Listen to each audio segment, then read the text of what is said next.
Hello, podcast fam. I am thrilled to share some exciting news.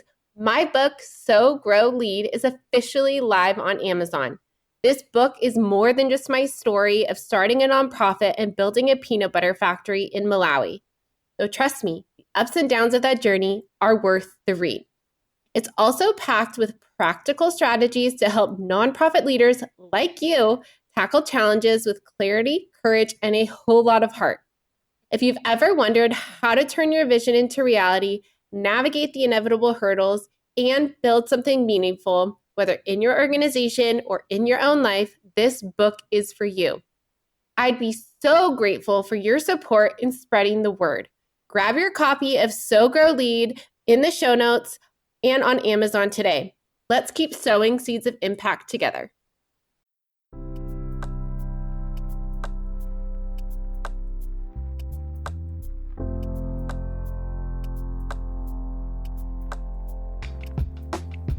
Are you a nonprofit professional who's feeling overwhelmed and burnt out? Well, welcome to the Lead with Heart podcast. I am your host, Haley Cooper. On this podcast, we will share stories of leadership, courage, and empathy that'll help you learn to take care of yourself, your staff, organization, and community. You will hear from nonprofit leaders who have been in your shoes and have learned best practices to raise more revenue and make a greater impact. Let's thrive together. Hello, everyone. Welcome back to the Lead with Heart podcast. I'm Haley Cooper, your host. And today I have Dawn Reese, who is the Chief Executive Officer of the Wooden Floor. And I am just so honored to be having this conversation with her. We were just talking offline, and I knew that I had to stop our conversation and hit record so that we could record it online.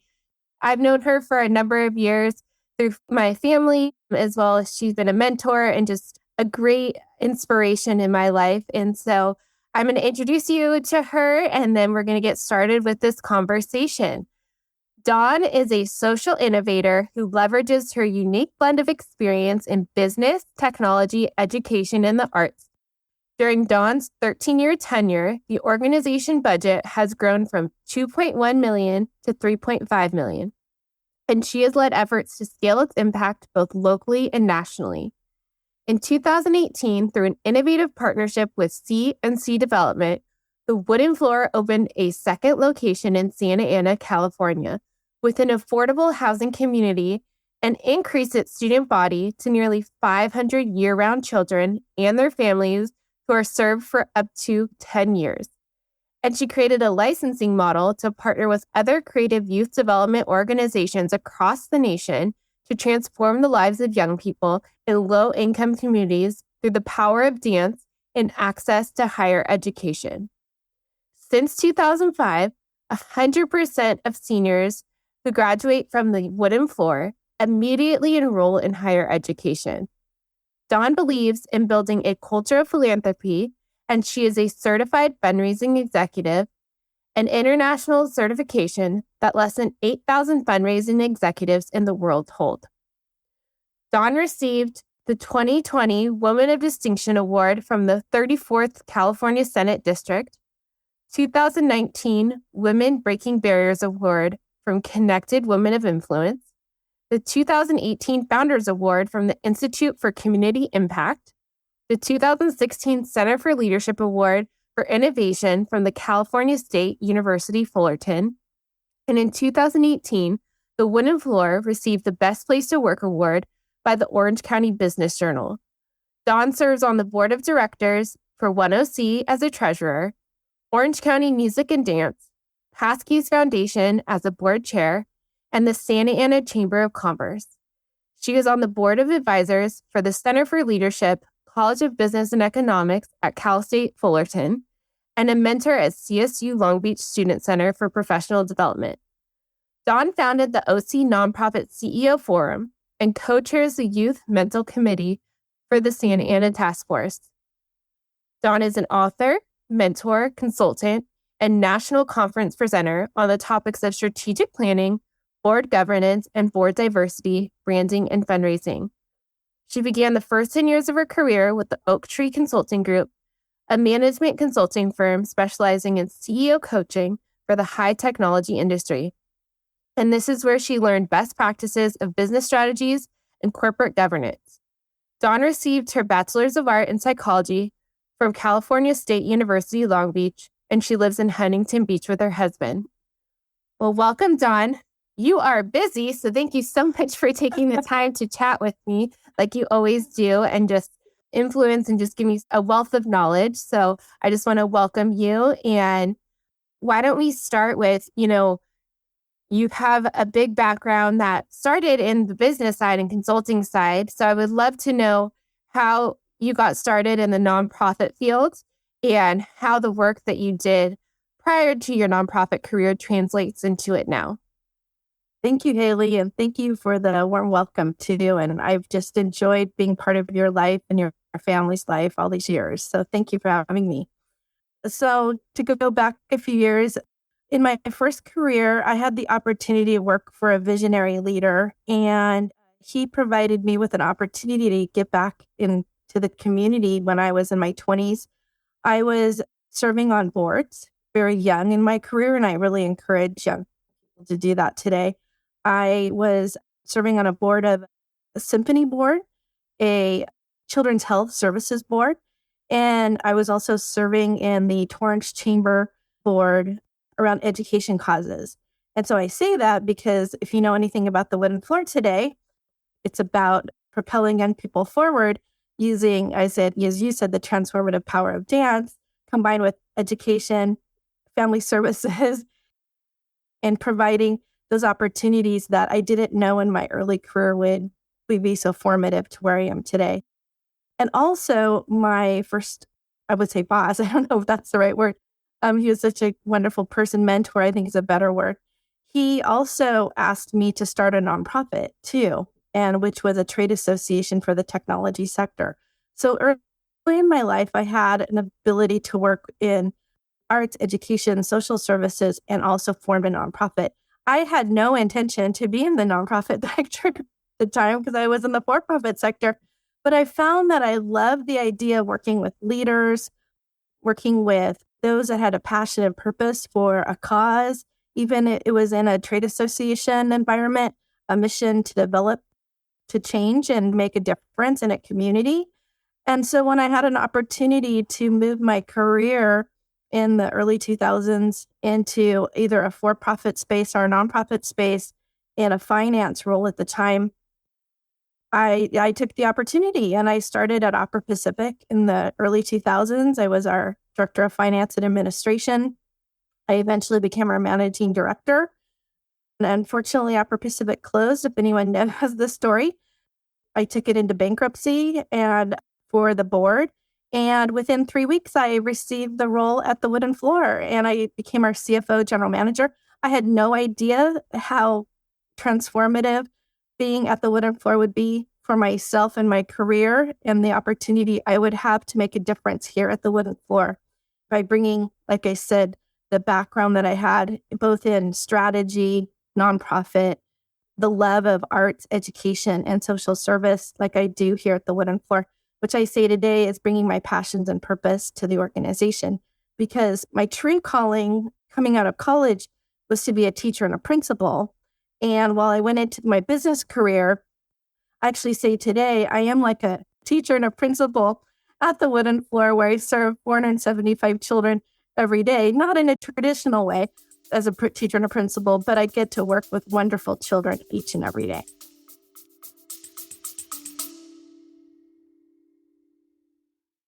Imagine a fundraising partner that not only helps you raise more money, but also supports you in retaining your donors. A partner that helps you raise funds both online and on location so you can grow your impact faster. That's DonorBox, a comprehensive suite of tools, services, and resources that give fundraisers just like you a custom solution to tackle your unique challenges, helping you achieve the growth and sustainability your organization needs, helping you help others. Visit donorbox.org to learn more.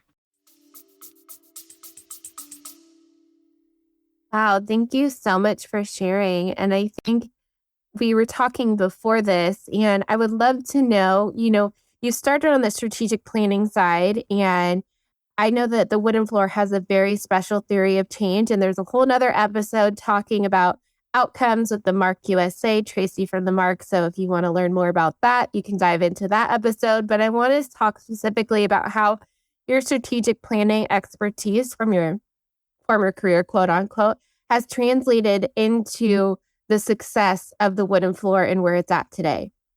Great. So I think it's really aligned to it. So when I was brought in 2009 to the wooden floor, we were going into a phase.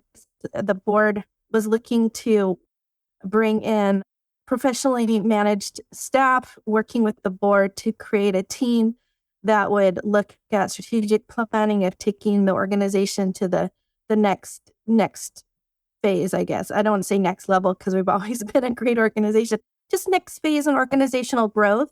And we had successes up to that point. We already had our first graduating classes, 100% going into college since 2005 and 2009 was that we've had like 3 or 4 classes at that point. But we wanted to become really intentional in the way we were doing it. And we wanted to dig deep of why that happened. So actually I've spoke with several times with Tracy on our theory of change.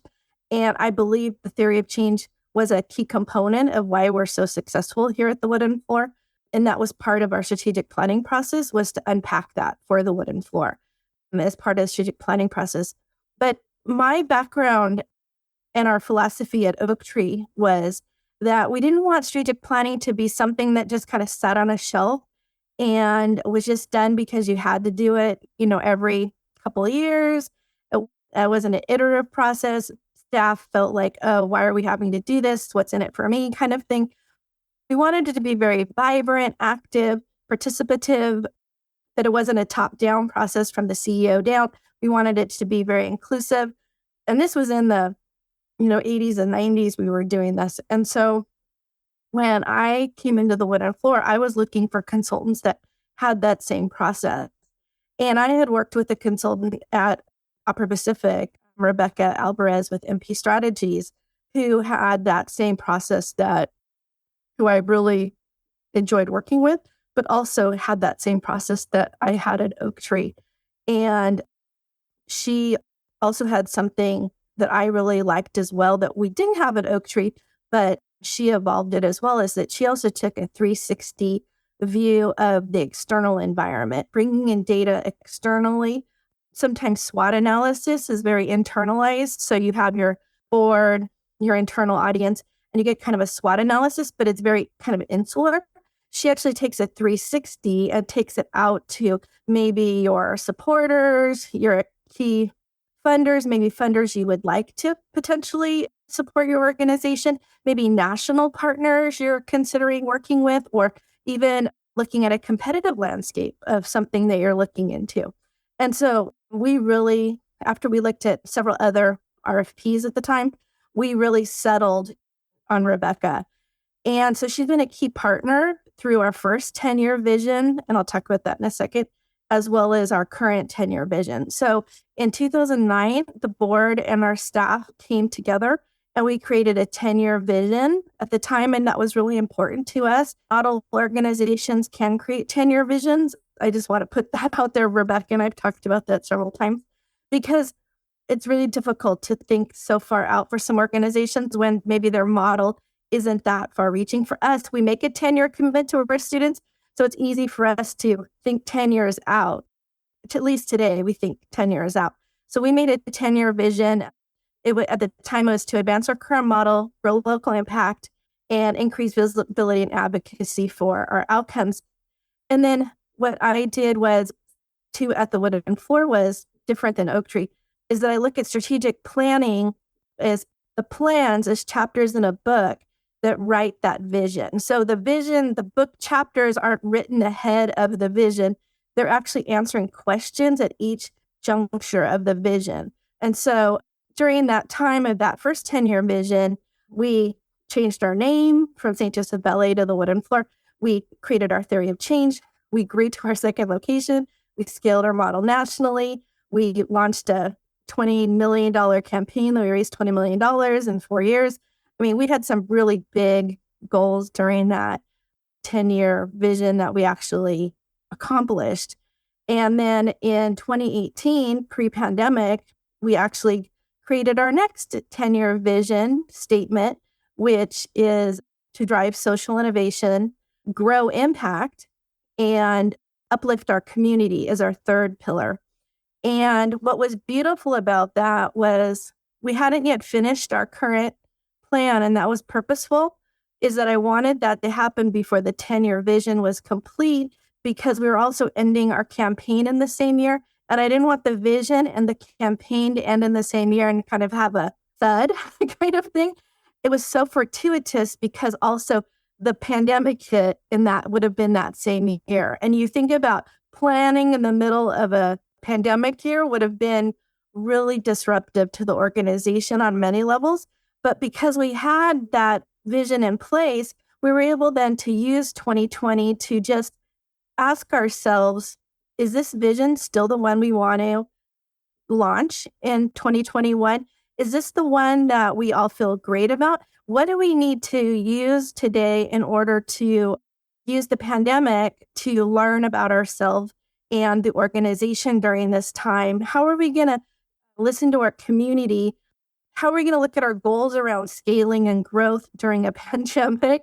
Ready ourselves for growth. And so our current plan name is right now is strengthening our community, building with agility. And so our plan really is around really focusing today, hunkering down, but staying innovative. We don't want to stay status quo. We also are being very responsive to our families, staying really listening and learning from both our families, our students, our staff, our board, those we serve, those we aren't serving today. So we're listening to what's happening in our world. So because you said I serve I'm also founded the CEO Forum for Orange County during the pandemic.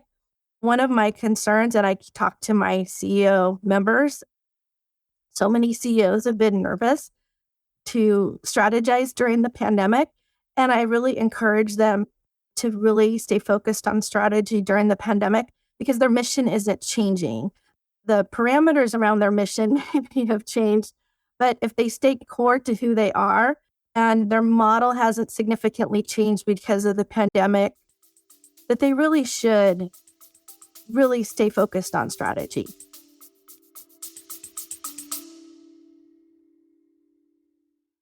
Hey there, podcast family. If you're like me and deeply committed to improving your leadership skills and fostering better connections with your team, I've got something truly amazing to share with you. I'm proud to introduce the EMC Masterclass, something I talk about often as a certified trainer. It's an incredible program developed by the renowned Dr. Lola Gershfeld, an organizational psychologist and corporate emotional connection expert. You might remember her from a podcast episode where she shared invaluable insights into the world of emotional connection. Dr. Gershfeld's EMC Leaders courses are designed for anyone working with people, whether you're a manager, supervisor, team leader, educator, coach, mentor, or a team member. This program is truly for everyone looking to enhance their communication and collaboration skills to raise more revenue for their mission. Now, let me tell you why the EMC Masterclass is a game changer. Dr. Gershfeld's groundbreaking emotional connection process has been integrated into top universities' curriculum and recognized by international organizations like ICF, HRCI, and SHRM. Humans are wired to seek emotional safety, and when we feel safe, we're more likely to take risks, share innovative ideas, and collaborate effectively. The EMC process is the catalyst for creating that emotional safety within your team. The virtual EMC Masterclass consists of 8 modules with 4 hours of expertly recorded material, 13 quizzes to reinforce your learning, and a workbook filled with activities for offline practice and something I still refer to daily. Ready to become an emotional connection master? Dr. Gershfeld is offering an exclusive detail for our podcast listeners. Use the code LEADWITHHEART to enjoy a generous 10% discount on the EMC Masterclass. Head over to emcleaders.com and enroll in the EMC Masterclass today. Yeah, I think that's so important, like you said, to stay focused on strategy and even in the midst of a crisis to really hone down on your mission and your strategy. And you said a lot of important things. And we've talked about this before as part of your model also is forward thinking fundraising. And I would love to know what that model looks like, because I know a number of nonprofits, especially probably over the last 2 years, have been very reactive and just trying to scrape by and raise whatever dollars are there. And, there's not really a proactive plan in place and a cash flow plan in place. I mean, the average, I think, is like 3 months, but a lot of nonprofits don't even hit that. So how do you incorporate, within this strategy, you had a 10-year strategy, this forward thinking fundraising, and how has that helped enabled you to keep on strategy or develop these programs that adapt to your student needs? Well, I think that has been essential, especially during this pandemic, but also just tied to that 10-year journey. You really hit that correctly.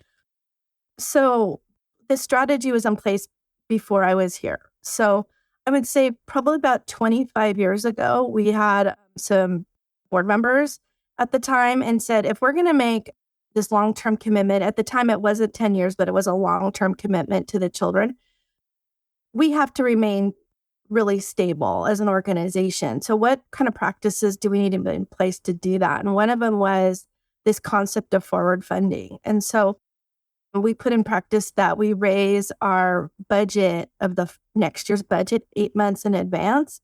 And so we assertively fundraise like everybody else. We're always raising funds before the next fiscal year budget. And so the way we write our grants, the way we fundraise, and the way we fundraise for today's dollars, but what we budget them is for tomorrow. And so what's great about it is that when a recession hits or when the pandemic is hit, and we also communicate this to our supporters, is that we know that we have about an 18-month window to turn something around if, a downturn happened to the organization in order to be there for our students that we serve. Because it's really important for us to maintain the stability for our students and families over this time. And so if an example is if the recession they're projecting happens earlier this year, for us, it would really be affecting us in the latter part of next year because of the way we have raised our funds for this year. But we have to do, though, is we have to be really proactive in our fundraising because we have to raise at least what we've always raised so we don't dip into our reserves. And so it's really important for us to have reserves. So today we have about 10 to 12 months of reserves in our funds, and our supporters really honor that with us. They, that's not looked down on us. That's actually looked positively with us because they know we make that long-term commitment to our children. And also when we grew to our second location, we raised 10 years of operating costs for that second location ahead of opening that second location because we didn't want to grow and then start to get bumpy by bringing on that extra 100 students, which sometimes happens with nonprofits when they grow their infrastructure. They don't have that fourth, fifth, and sixth year of operating income. They may have it from their campaign for the 1 to 3 year mark.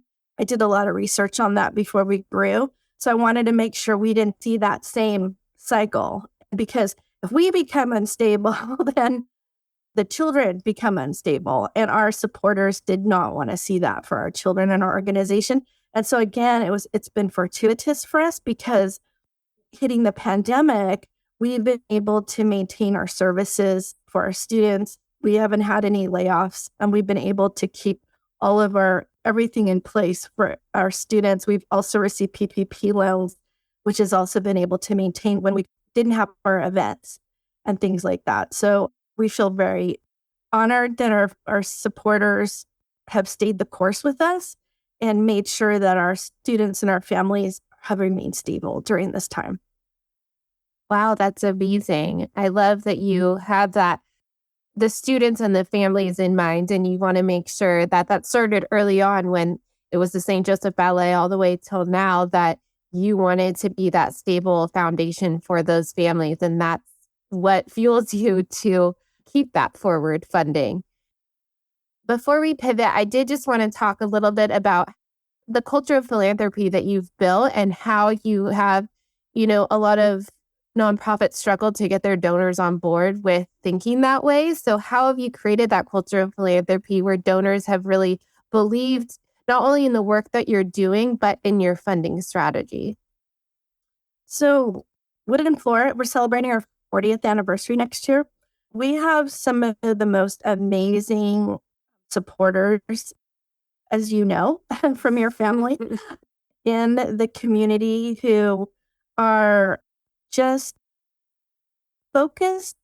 I was just talking to somebody about this yesterday on wanting an aspirational vision for young people in our community who need us. I use that word, who need us, like who just need a chance to have a better life. I get misty when I talk about it. And they're so stalwart in their compassion and their commitment to the organization. We have some people in the organization. I was just talking to someone this weekend. She's 90 years old. I was at her birthday. She thinks she's been with the organization for 38 of our 39 years. Wow. In the basement of the church when we started. And she can't remember because it's been that long, but she knows she's in the basement of the church. So we think it's 38, 37 years. And she's as committed today as she was 38 years ago. And I can't tell you how many people in our organization are still here today that long ago, or 15 years ago, 20 years ago, 30 years ago, who have this passion for what we're doing, wanting to make a difference. I think this concept and the idea that we see the children grow from little ones, third graders, all the way to high school, graduate, go on to college, and now we're seeing them come back as alumni, giving back to the Wooden Floor. We just shared a story at our Keep the Promise event last week.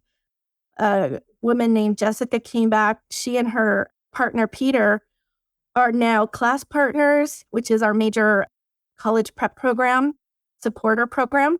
And they now she works at Spotify and he works at a tech company himself, and they are a place to give back. And that was the first thing she wanted to do in her life, was give back for all that she had received from the Wooden Floor, and it's such a beautiful full circle story of, you have the supporters who are at the beginning part of her journey, right? Of supporting her as a little third grader. And now she's on this end wanting to give back. And then I think that's the next story, the Wooden Floor, is now you're having these alumni that are going to be going out into their lives and careers and giving back as well, working with our current supporter base and new supporters that are coming in, taking on the gauntlet of making a difference of children in our community and who need us, at the end of the day, who need that support and inspiration to seek their big dreams for what they want to accomplish in their life. Yes, I love that it always comes back to the aspirational hopes of the students and, having that vision for them too. I think kind of a culture of, just kind of tying back to your culture of philanthropy question, how do you build it? It's really authenticity, it's relationship building. It's getting to know your supporters and what drives them and what moves them, really, what moves them for the mission and connectedness. When I think about people that really have made such a huge difference at the Wooden Floor, it's usually that personal connection to a few things within our mission that they really find a lot of passion for, that they say, okay, I see myself making a difference here. What can I do to put some gas on the fire, as they say? And what can I do to make a difference? And for us as an organization, we as nonprofit leaders have to cultivate that in a really authentic way that's really heartfelt and not about transactions. It's about developing a heart for mission and making sure that it's authentic. That's what I do. I don't lead with fundraising. I lead with heart, as your program's called. That's what I lead with the heart, and that's my first step in everything I do. Yes, I think that's so important. I just was coaching, but we're going to transition to that more leadership with heart. But I was just coaching a new ED. It's like, what's the first thing I should do? I was like, call your donors, establish that relationship and authenticity, and tell them your vision for the future of the organization. You can't just send them a year-end appeal or invite them to give without that foundational relationship. Yep. And so you talk a lot about leadership, and we just had a great conversation about this, and you have taught me so much about servant leadership. And so I just want to pivot our conversation to a little bit more about that and how you really lead with heart within your team and your organizational culture. So what is servant leadership, and how do you embody that as being a CEO and in all the roles that you're involved in? Right. So, I'll give you my definition of servant leadership as I lead with empathy and the lens that I use throughout how I walk through life. So I like to use empathy and how I listen and learn through my team, who I serve. And I mean that who I serve in my staff, the students, the families, the community I work in. As you mentioned, the places I serve on boards and in other places in the community. And I try to listen and learn.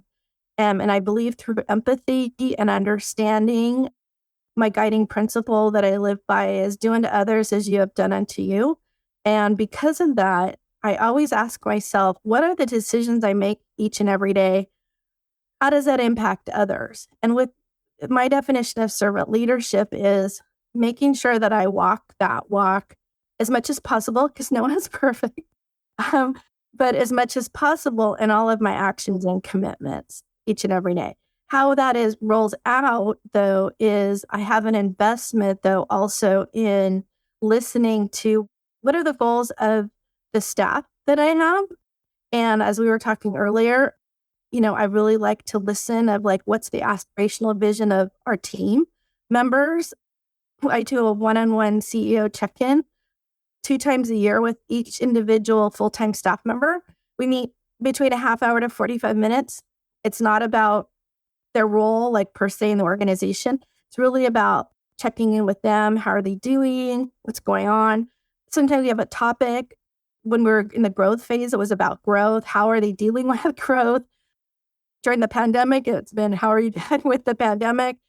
But it's also to check in, this year, we've talked about professional development as we're developing a professional development program. What does that look like for them? What would they like to see? How would they like to contribute to that dialogue? What would that mean to them? So I can have really an understanding. Are they looking to grow, develop, move up? So if there's an opportunity coming up down the pike somewhere, I can be attuned to that. So I can say, okay, hey, I know XYZ person is looking for more growth. Let's develop that person. Let's send them into a leadership training program. Let's look out for them.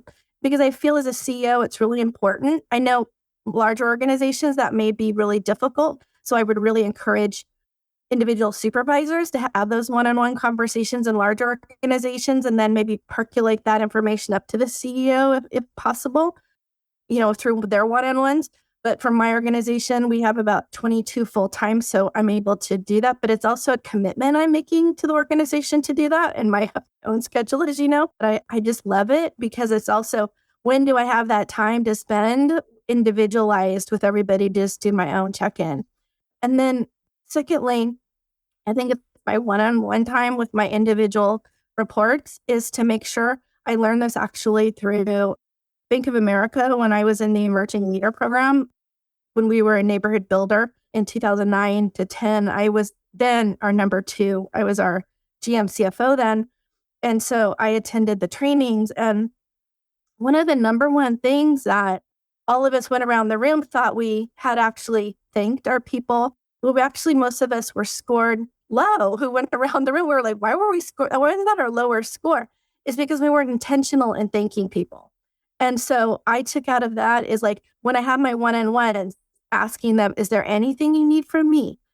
thanking them for their work, making sure I'm giving eye contact, not just the walk by hallway. Thank you. Thank you. I try to really make sure. And then also in my check-ins and not just during performance review time, is really making sure that I'm really intentional about what are their long-term goals. So then I provide opportunities for them. So if I know somebody wants to be a CEO down the road, or a director of finance down the road, or a COO down the road, whatever that goes from, I'll start looking for opportunities for them to follow me into the community. And what the probably downside will be, maybe, or upside will be that they may move on, right? Because maybe they start to grow in different ways, but that's actually a good thing. It's a painful thing as a servant leader, but it's also a good thing because we're putting out great leaders into the community who are learning from me and other people in our organization of the Wooden Floor. Like you said, our strategies, our culture philanthropy, our forward funding, all those kinds of great things that get spread into the world. Now, do we want that to happen all the time? No, we have really high retention rates in the organization. We like to keep that. We don't and our people stay because of that, is that, we do treat our people really well as an organization, not just from me, but, as a whole organization. We really work towards that ability to help people grow and develop, not top down, but also I have to give credit to also the board in that, is that they provide wonderful benefits, acknowledge long-term tenure, celebrate retention, honor our commitment to the children.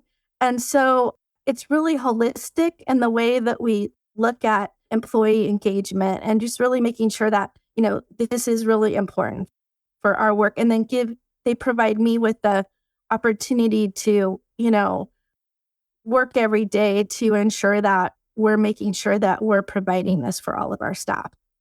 Wow, that's amazing. And I know, yes, you definitely do have a high retention rate. And I love that your board is so invested in that as well and understands the importance of it. In the lens of servant leadership, how does that play back into feedback? I would love to know, because I know some organizations struggle with traditional performance evaluations or giving their staff regular feedback. So is that a component of servant leadership? Is that a part of your biannual meetings? I think it's an important part of leadership, is to give that regular feedback and also receive it as well. So how do you incorporate that into your leadership model?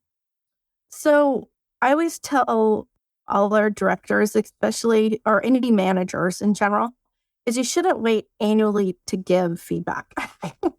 Something, maybe you're seeing challenges with somebody, because you're not doing the person any favors, right? Because you're waiting till the end of the day and saying, oh, by the way, here's all the things I wished you would have improved on during the annual, process.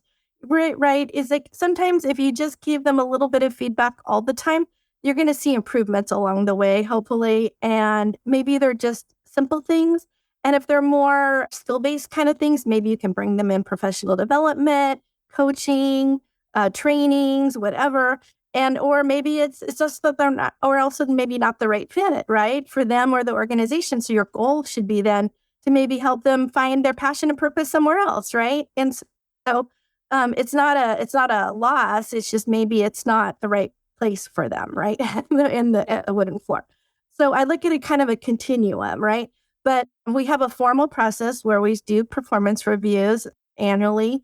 And that's a good place to look at it. I call it a check-in again. It's more of like a conversation of how are we doing? How do we go, with our goals? What are we looking to accomplish for next year? But I look at a regular feedback within our meetings. So that's where we talk about our goals or what are we working on our projects, but also how are we doing? That's where I do a lot of check-ins. Especially around the pandemic, it's how are we doing? How's your energy? What's going on? What's going on at home? Because I believe when home and life is starting, whatever's going on there, just like our children, I always say academic proficiency and things start happening with kids academically. It's usually not a lot about academics. It's usually what's going on at home. We see that a lot with 2 and 3 families living in the house. Maybe parents are working 2 and 3 jobs, and they're not being able to be as involved in all the homework and things like that. Kids are just on their own. And so when we check in, then we find out, oh, okay, if we make these little tweaks, then we can help our children. So we use that same philosophy with the staff. Oh, okay, I didn't know all that's going on at home. Okay, so how do I then not lower my expectations, but change my expectations right now? Because you're in a season right now of a lot of stuff going on. And then I can also help communicate that to other people around you, and also maybe help you to communicate that out to other people, because maybe you're not wanting to be vulnerable about what's going on with you, but maybe I can give you the words or go with you to other people and say, hey, this is going on with me at home. There's a lot of things. So my bucket's full, because you don't want to start maybe slipping in your work. But if I go with them, then I'm strengthening them, right, to that conversation. And vice versa. I have had things go on especially during pandemic in my own life. And I've had to bring people in with me to say, okay, I'm topped out right now. And, as a leader, that's the hardest part to do, frankly, is to say, okay, I'm topped out, but you have to do it as a leader, too. But those are some of my suggestions. Yeah, I think that's so important. And it all comes down to, which again, we both know Lola, and she'll be on the podcast as well, about that psychological safety and trust-based connection. So you mentioned trust-based and authenticity with donors, but I love how that translates also to your internal staff. And you're really creating that safe environment where, they might not be showing up the way they're supposed to because something else is going on. But instead of jumping to a conclusion, you're really lending that empathetic ear and trying to understand where they're coming from and then offering that support. And that's where that safety and that trust and emotional responsiveness comes in. And it ties back to empathy, right? Is like, I'm not judging. If I know I can help and I can find someone else to support in that project, I can bring in a consultant, I can do something, But if I don't know, then it's more, I'm wondering, I'm concerned, I'm like all the other things come into my head, And so for me, it's just, and also, I'm a big believer in Covey's speed of trust too.